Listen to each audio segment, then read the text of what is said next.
Have you seen this? Me get up this afternoon to make my first sectoral speech for my portfolio. Hold on. Standing orders.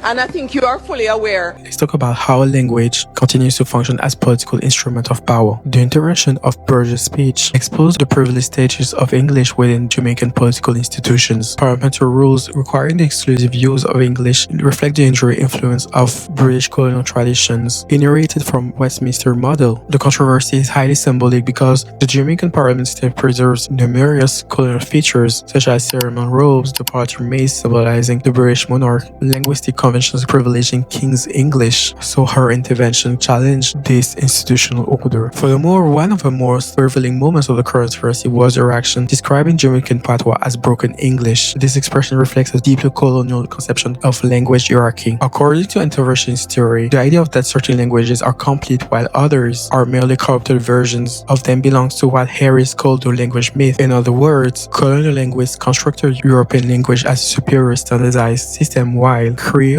and African languages were grammatically deficient. So the controversy reproduces exactly this colonial ideology. English is associated with authority and institutional respectability, while Jamaican Patois is associated with informality and linguistic deficiency. However, scholars such as Karen Cooper and Joseph Farquhar-Hayson reject this perception. They insist that Jamaican possesses its own grammar and that so constitutes a language rather than a corrupted form of English. And according to Harris, languages are not naturally bonded to systems, but fluid social practices shaped by interactions, history, and context. Beyond this linguistic bias, the controversy also highlights a deeper paradox. Indeed, Jamaican culture is internationally celebrated, but Jamaican language remains institutionally marginalized within Jamaica itself. Burchell's interventions sought to bridge this contradiction by bringing the language of the population into one of the nation's highest political institutions. So this controversy questions if Parliament claims to represent Jamaican people, why it does not recognize the language spoken and understood by the majority